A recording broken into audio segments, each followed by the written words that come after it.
desperate search for Haley Cummings. Stunning news about Misty Crosland, the child bride of Haley's father, Ron. Did Misty's actions on the very night that little Haley vanished have anything to do with this tragedy, or everything to do with it? More possible inconsistencies in Misty's story starting to surface now. A mystery man named Greg is reportedly in the picture. Was Misty with Greg on the night of Haley's abduction? A lot of questions tonight, and who better to answer them than TJ Hart, program and news director of WSKY-FM 97.3, who joins me by phone. TJ, tell us all about this guy, Greg. How did we learn about him? What's his story?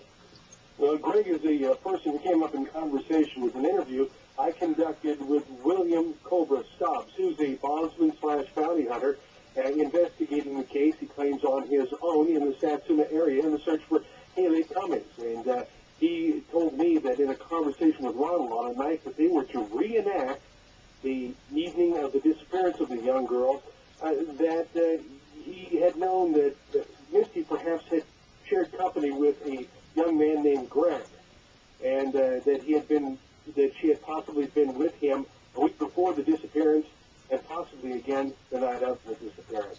Well, how is it possible that this private eye/bounty hunter comes up with this information when you had small armies or even large armies of investigators, FBI, all sorts of law enforcement poring over this case for the last 6 weeks? Very good question, Jane, and the answer is quite simple.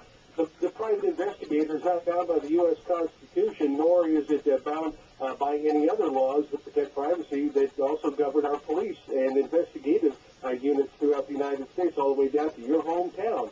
He can question anybody, and he can reveal information at will. He doesn't have to ask anybody for a search warrant. He does face lots of trespass should he be messing around, but he doesn't also have to advise anybody of their rights. So we're working with two different sets of powers here. Well, I guess what I'm asking is, did the cops know about this, Greg? Does he really exist? Could this be another fiction and another wild goose chase?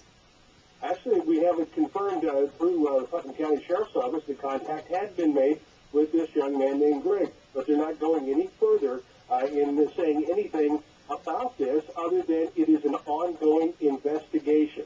So we do have some confirmation that things are moving in, at least in that direction, and probably in several others. Well, does this dovetail in any way with what little Ron Jr. said about the person who he claimed he saw abduct little Haley? It could, but that is up to speculation at this point, and I'm not willing to speculate. I'm just going to report on facts at this moment, man. Well, where is this guy? I mean, if he exists, if this guy Greg was there that night, if he could be a crucial aspect of this case, I would assume that cops have done everything in their power to track him down. Has he been interviewed? They have. He's a local person, and he has been contacted. So we're going on the assumption that he has been interviewed. So is he considered a person of interest, yes or no? This is what the police are saying. I can't tell you that today. Say that again? The exact words today. The exact words today when I got off the phone with them, we cannot tell you that today. Got it. TJ, please come back soon. Love your reporting. Switching gears, Octomom Nadia Suleiman, after accepting Angels and Wings.